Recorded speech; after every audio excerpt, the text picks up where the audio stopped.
Good morning, everybody. Yesterday, we unveiled our first 4 shadow cabinet positions.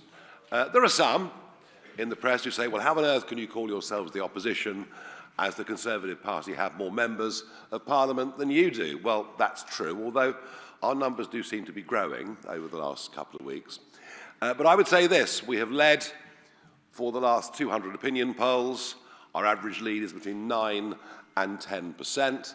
And as we face now an even bigger set of elections on May the 7th than it might have been a couple of days ago, I think there is little doubt that we are the main challenge to Labour on May the 7th and in the country. And so accordingly, all 4 that have got their positions will start to make their own pitches, start to build their own departments, and that begins today with Robert Jenrick, our Shadow Chancellor. But before I introduce him, I've been asked by several members of the press to comment on the events in the Chagos Islands this morning, which I will do. As you know, the Chagosians were brutally evicted from the islands over 50 years ago. And what happened yesterday was a group of 4 of them, and remember, these are British passport holders going on to British territory, went back to start to build a permanent settlement and to rebuild their lives. There are a further 300 Chagosians living in the United Kingdom ready to go at a moment's notice once the settlement is viable. They were this morning served an eviction notice on behalf of the British government and told that unless they comply, they could face up to 3 years in prison. Just think that through.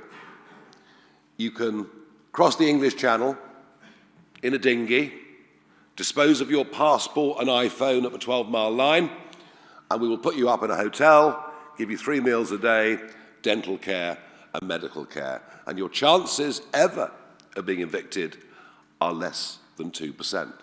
And indeed, even on Diego Garcia, illegal immigrants arrived on Diego Garcia some years ago, and they were looked after, houses were built for them, schools were built, and yet this attempt by a group of people to reclaim their birthright, their rights of national self-determination, are being thwarted or threatened by the British government this morning. What about their human rights, Lord Hermer? What about them? What about their right to a family life? We are looking right now at every possible legal avenue we can to support these people and their brave quest to rebuild their lives as Chagosians. Thought I'd get that out of the way because I know the news channels wanted a comment on it. Now, as I say, today is the first rollout, and it'll be Robert Jenrick, our Shadow Chancellor. You can expect all of the others to come out and do their press conferences and set out their terms over the course of the next 2 weeks. If anyone doubts it, we're serious, we mean business, we intend to win the next general election. It's as simple as that. So before Robert takes the stage, I'm going to show you a short video, then it's over to him. Thank you. In politics, you're always asked, who do you admire? This former Prime Minister or that? Winston Churchill, naturally. But the truth is, and in life you always regret not saying this to the people you love when you have the chance. It's always been my dad. I haven't been back here in 20 years, at least. It hasn't changed that much. I used to do my homework in the office up there. We didn't have a computer at home. No computer at home, try telling that to my girls. And on Saturdays, my sister and I used to clean the brass on the frets, and we used to smell of brasso all weekend. My dad was born in Manchester, left school at 16, became an apprentice, worked in industry, worked his way up. He came here to the Black Country to run an old foundry. It was called Cannon Industries because it had made the cannons for Wellington's army. My dad was very proud of that. Most of that industry is gone now, and with it, a lot of history, sense of identity and pride. When you stood here, you used to see the remains of the old collieries, the pits, where those offices are now. Those were tough times. The economy was broken. Businesses were going to the wall, inflation, unemployment. It didn't feel like Britain was heading in the right direction. My dad's job didn't work out. Instead of getting a new one, he set up a business. He retrained as a gas fitter, got a white van, ran it from around our kitchen table, then from the shop, and then from a factory down the road. Like everyone starting a business, it was hard. I remember sitting at the bottom of the stairs late at night, listening to my mum and dad worrying about the bills, worrying whether the bank might repossess the house because it was mortgaged for the business. Every entrepreneur, every small business owner knows what that feels like. Life isn't smooth, especially in the tough times. My dad worked bloody hard, all hours. He cared about his employees, saw them as an extension of his family. He cared about his reputation. He used to say, your reputation is all you've got in business. He was careful with his money and careful with other people's money too when he had investors. Success didn't come instantly to him, but he got there in the end. He built a business, created good jobs. In fact, it's still going 40 years later.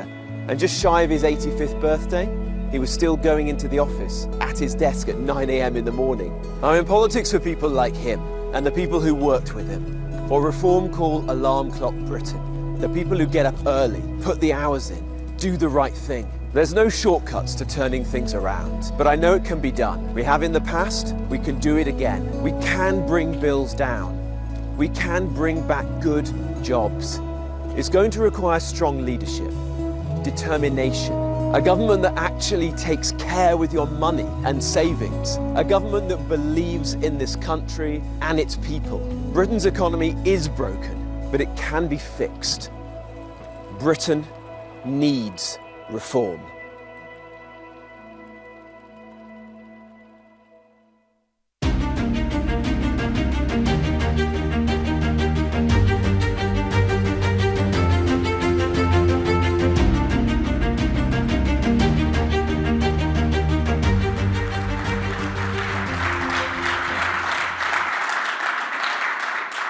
Well, good morning, ladies and gentlemen. Thank you very much, Nigel.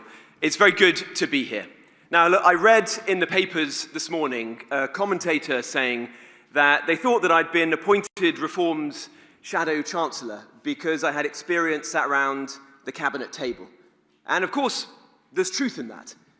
I sat around the cabinet table and I saw up close what government gets right and what it gets wrong. And that is going to be important if reform forms